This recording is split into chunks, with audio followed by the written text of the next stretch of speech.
Good evening, and welcome to the National 4-H Hall of Fame induction ceremony.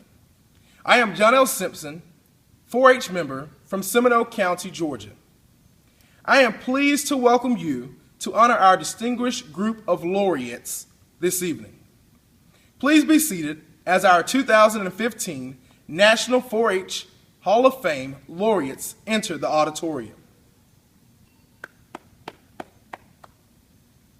Author David McCullough once said, "Real success is finding your life work in the work that you love."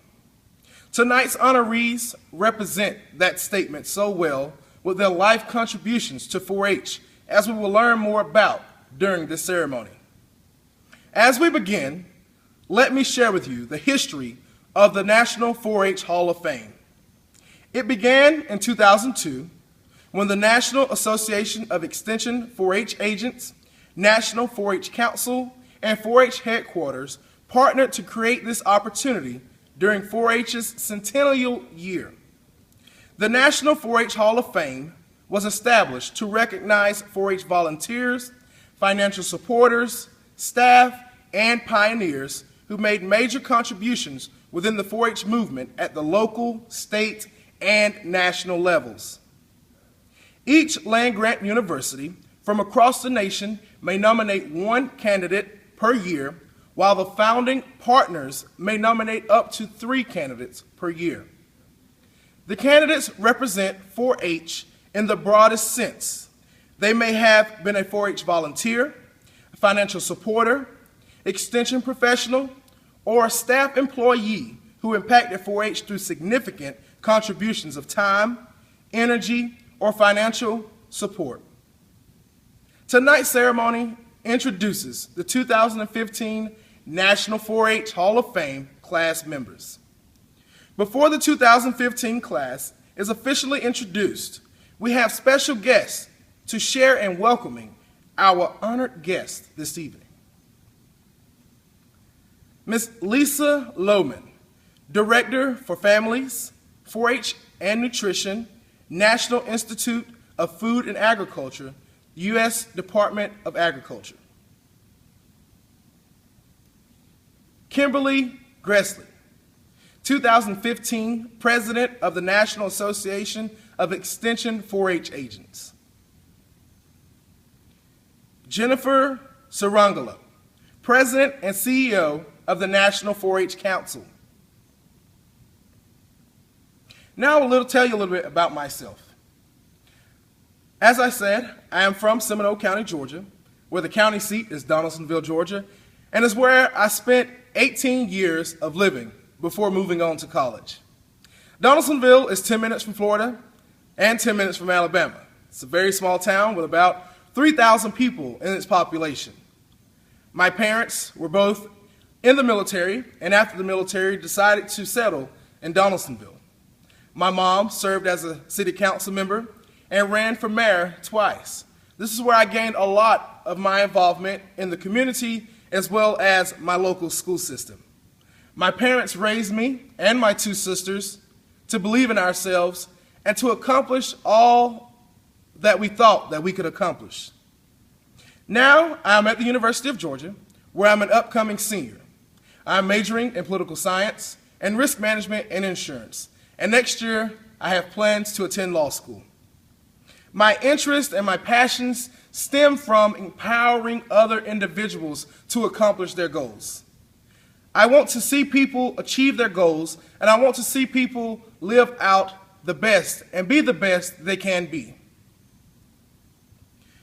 Now I will tell you about my involvement in 4-H and how 4-H has developed me as a leader. In high school, I played basketball. Let me rephrase that. In the 9th grade, I played basketball. Okay, if I'm going to be honest with everyone here tonight, the first few weeks of the 9th grade, I played basketball. After realizing that basketball was no longer for me, I decided to quote-unquote retire from basketball. I thought I would refocus my efforts somewhere else and become more involved in something that I was passionate about. but I became discouraged. And for a while, I just stood still. I had no desire to do anything else. I had no desire to leave the house. I had no desire to be involved in anything in high school. But later down the road, I found the organization that changed me for the better, and that was 4-H. I began competing in 4-H, and eventually I mastered in public speaking. It is because of my involvement in this organization, as well as my involvement in other organizations, that I am here tonight, being the master of ceremonies for this event, and that I am studying at the University of Georgia. I realized it was important to become involved, because without involvement, students become detached. In high school, I did a lot, accomplished a lot, and I knew that when it was time to go to college, that I would have to accomplish more, that I would have to achieve more. You see, I felt like my world turned upside down when my 4-H agent said, "John L., when you get to college, your resume is going to start back at zero. All of the things that I had accomplished in high school would be wiped away, and I would have to start over again." I faced some serious challenges along the way, and quitting sometimes seemed like my best option. As a freshman at the University of Georgia, I came in with my resume looking like my bank account after the beginning of the semester when I buy books. And again, it seemed as if nothing was working in my favor. I visited the organizations fair at my university, and finally, I decided to apply to be a member of the freshman programs of the Student Government Association at the University of Georgia. I was not chosen. Although I felt that I was the best candidate for this, I was not chosen. I found myself in the same spot I found myself when I quit, well, quote unquote, retired from basketball in the 9th grade.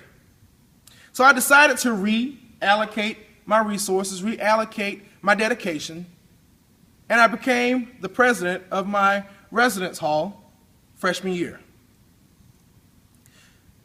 It was through this involvement and through my 4-H involvement, which I still continue throughout my college career, that I've built upon 3 things. 4-H has helped me build upon 3 things. And those 3 things is my experience, the community in which I'm involved, and also my strength. My community, my strength, and my experiences. 4-H teaches us that we must continue to be involved and encourage others to be involved as well. Even in dark times and moments of uncertainty, we must persevere. We also, as leaders, members, agents, citizens, must not quit.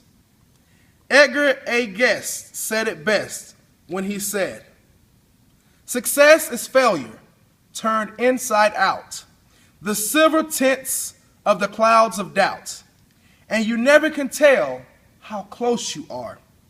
It may be near when it seems so far. So stick to the fight when you're hardest hit.